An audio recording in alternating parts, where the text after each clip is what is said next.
Dalam hidup ini, kamu tidak hanya bertumbuh karena kerja kerasmu sendiri, tapi juga karena kualitas hubungan yang mengelilingimu. Sebagus apapun dirimu, bila kamu dikelilingi oleh orang-orang yang salah, energi hidupmu akan terserap, nilai-nilaimu terkikis, dan pada akhirnya kamu bisa berubah jadi versi dirimu yang bahkan tak kamu kenali.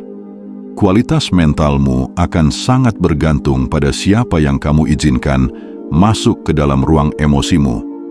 Maka mengenali siapa yang harus dijaga jaraknya adalah tindakan bertahan hidup, bukan sekedar pilihan sosial. Ada orang-orang yang secara konsisten membawa lebih banyak kerusakan daripada perbaikan. Mereka tidak hanya membuatmu merasa buruk, tetapi seringkali merusak cara kamu memandang dirimu sendiri. Dan satu hal yang konsisten dari mereka adalah efek merusak yang mereka tinggalkan setelahnya. Untuk itu, mengenali pola mereka adalah langkah awal, dan menjauhi mereka adalah langkah wajib. Pertama, si pengadu domba. Orang ini tidak bisa hidup tanpa konflik, bukan konflik terbuka, tapi konflik yang mereka ciptakan di balik layar. Mereka adalah operator rahasia dalam jaringan sosialmu, mengadu kamu dengan orang lain lewat distorsi kata-kata, informasi yang setengah benar, atau narasi yang mereka rancang sendiri. Tujuan mereka sederhana, membuat kekacauan agar mereka merasa penting di dalamnya. Mereka akan bilang padamu, "Aku cuma menyampaikan, jangan marah ya." Padahal mereka tahu kalimat itu cukup untuk membakar jembatan hubunganmu dengan orang lain. Mereka memakai kekhawatiran sebagai kamuflase, padahal mereka sedang mengatur panggung. Dan saat semuanya pecah, mereka akan pura-pura tidak tahu apa-apa, lalu jadi penonton di pertunjukan yang mereka sutradarai. Efek dari orang seperti ini sangat destruktif. Mereka merusak ekosistem sosialmu secara diam-diam. Mereka membuatmu kehilangan kepercayaan pada orang-orang yang selama ini dekat denganmu, menciptakan paranoia yang membuatmu merasa sendirian. Dan yang lebih buruk, mereka membuatmu ikut jadi orang curiga. Jangan beri ruang pada mereka, bahkan dalam bentuk obrolan santai. Sekali kamu memberi panggung, mereka akan mengatur drama. Jauhi bukan karena kamu tidak tahan kritik, tapi karena kamu tidak butuh racun berselubung kepedulian. Kamu layak berada dalam jaringan relasi yang jernih, bukan keruh. 2. Si kompetitor. Apapun yang kamu capai, mereka punya versi yang lebih baik. Pencapaianmu tidak pernah dirayakan dengan tulus. Mereka akan memuji satu kalimat, lalu menambahkan kisah hebat mereka sendiri yang kebetulan jauh lebih baik. Kalau kamu punya kabar bahagia, mereka akan menanggapi dengan "aku juga" atau "aku lebih". Ini bukan sekadar membandingkan, ini tentang membuatmu merasa kecil, agar mereka tetap tampak besar. Mereka hidup dalam narasi bahwa semua hal adalah lomba. Bahkan kebahagiaan pun harus dilihat siapa yang lebih banyak. Dan kamu tidak akan pernah menang, karena aturannya selalu berubah sesuai ego mereka. Hubungan dengan mereka akan membuatmu merasa gagal, bahkan ketika kamu baru saja sukses. Lebih buruk lagi, mereka tidak suka melihat kamu bahagia jika itu berarti mereka tertinggal. Mereka akan secara halus menyabotase kepercayaan dirimu, entah dengan menyindir, mengecilkan, atau mengalihkan sorotan. Ini bukan kompetisi yang sehat. Ini perang harga diri yang tidak kamu daftarkan. Kamu tidak harus terus bersaing dalam hidup. Jauhi mereka. Kamu berhak dikelilingi orang yang bisa bahagia untukmu, bukan yang merasa terancam oleh kebahagiaanmu. Ketiga, si muka dua. Mereka terlihat manis di depanmu, tapi tajam di belakangmu. Mereka bisa memujimu seolah kamu adalah orang paling luar biasa yang mereka kenal, tapi pada kesempatan lain bisa menusukmu dengan gosip dan pengkhianatan yang kamu bahkan tak duga. Mereka pandai menyesuaikan diri di berbagai lingkungan, tapi yang konsisten adalah ini: mereka tidak pernah sepenuhnya jujur. Bergaul dengan orang seperti ini akan membuatmu terus-menerus waspada. Kamu tidak pernah tahu apakah yang mereka katakan padamu adalah hal yang sama yang mereka katakan tentangmu ke orang lain. Mereka ahli menciptakan suasana nyaman palsu, dan itu berbahaya karena kamu bisa terlena lalu kecewa berkali-kali. Dalam banyak kasus, mereka tidak berbahaya secara frontal, tapi mereka merusak kredibilitasmu secara perlahan. Dari balik punggungmu, mereka menyebarkan versi ceritamu yang sudah dimodifikasi. Mereka menyisipkan keraguan pada orang lain tentang integritasmu. Dan kamu mungkin tidak tahu sampai semuanya telanjur rusak. Satu hal yang pasti, integritas tidak bisa tumbuh di tanah yang penuh kemunafikan. Jangan buang energimu menjaga relasi dengan seseorang yang tidak tahu caranya menjaga kepercayaan. Jauhi, dan jangan beri mereka akses ke informasi yang bisa mereka salah gunakan. Keempat, si tukang merendahkan. Mereka tidak selalu menghina secara eksplisit. Kadang mereka datang dalam bentuk lelucon yang terdengar lucu, sindiran tipis, atau komentar yang kelihatannya tidak serius. Tapi yang jelas, setiap kalimat dari mereka membuatmu mengecil, meragukan dirimu sendiri. Mereka punya kebiasaan memosisikan dirinya lebih tinggi, dan kamu selalu jadi objek yang harus dibandingkan. Mereka akan berkata, "Kamu hebat sih, tapi..." Lalu datang dengan deretan kritik yang tidak pernah membangun. Mereka tidak ingin kamu gagal secara langsung. Mereka hanya ingin kamu tidak pernah merasa cukup. Semakin kamu ragu, semakin mereka merasa unggul. Ini bukan kompetisi sehat. Ini sabotase psikologis yang dibungkus dalam kepura-puraan. Efek dari orang seperti ini sangat merusak kepercayaan dirimu. Kamu bisa jadi orang paling berprestasi, tapi tetap merasa bodoh karena selalu ada komentar mereka yang menggantung di pikiranmu.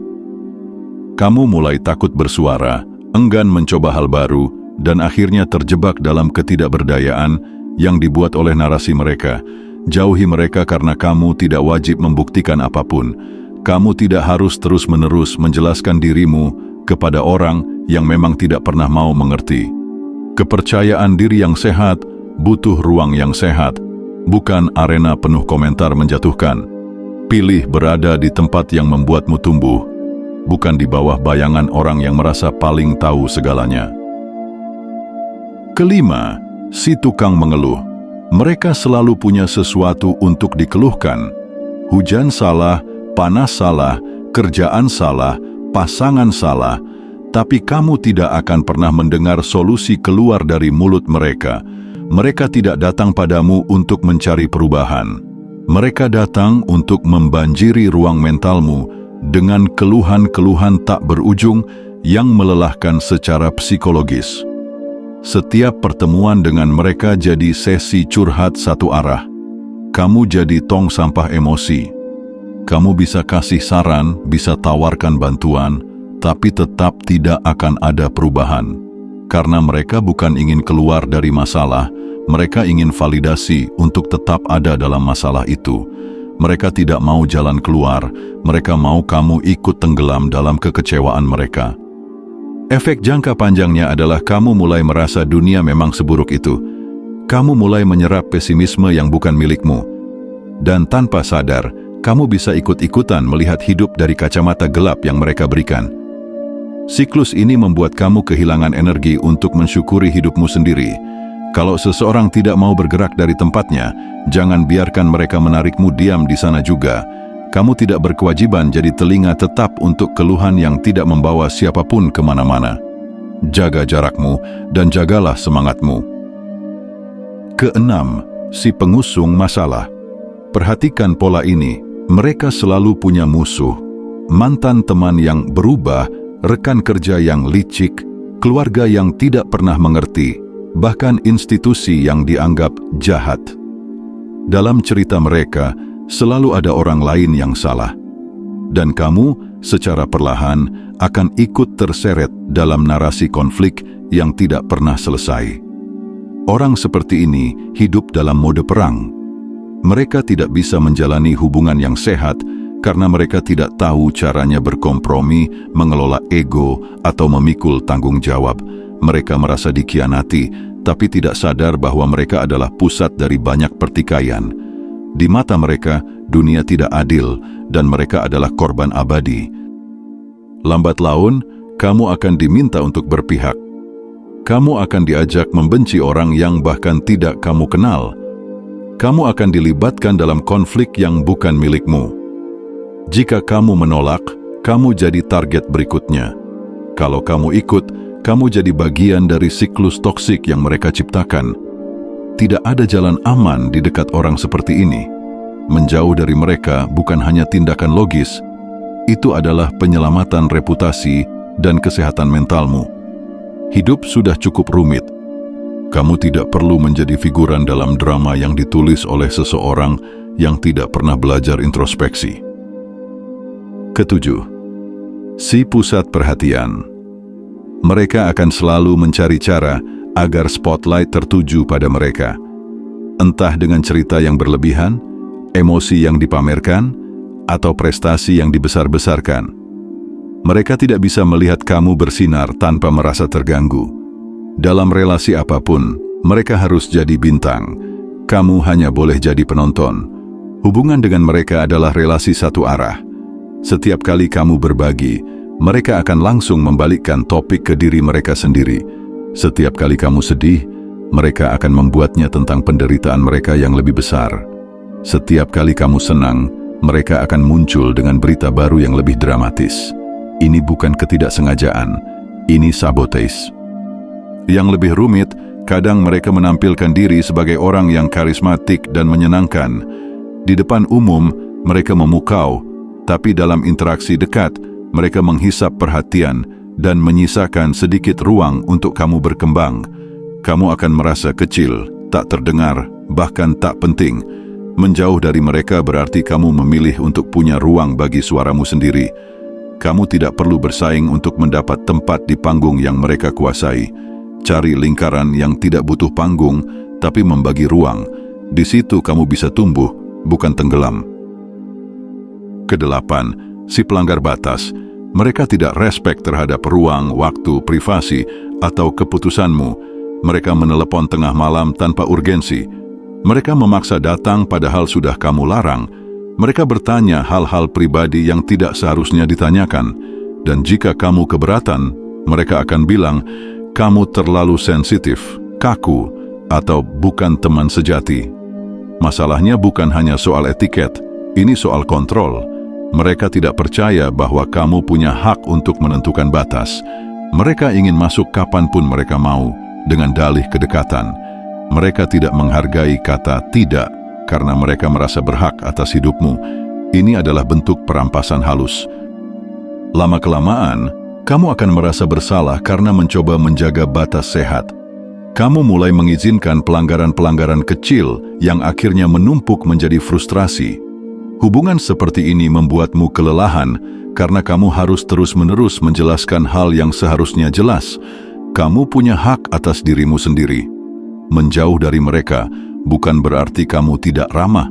Itu berarti kamu tahu batas antara kebaikan dan perampasan. Batas yang sehat adalah syarat dari hubungan yang sehat. Dan jika seseorang tidak bisa menghargai batas itu, mereka tidak layak tinggal dalam hidupmu. Menghindari orang toksik bukan soal menjadi pribadi yang tidak bisa menerima kekurangan orang lain. Ini soal mengenali batas. Ini tentang menyadari bahwa kamu bertanggung jawab atas kualitas hidupmu sendiri. Setiap hubungan, setiap interaksi adalah investasi. Kalau terus kamu tanam di tanah yang salah, jangan heran jika yang tumbuh adalah kelelahan dan keraguan pada diri sendiri. Kamu berhak menjaga ruang jiwamu. Kamu tidak jahat karena menjaga jarak. Kamu tidak kejam karena memilih tenang. Hidup ini terlalu singkat untuk terus hidup dalam peran yang membuatmu menderita. Jangan tunggu hancur dulu untuk bilang cukup. Pilih siapa yang layak berada di sebelahmu dan tak perlu minta maaf karena melindungi dirimu sendiri.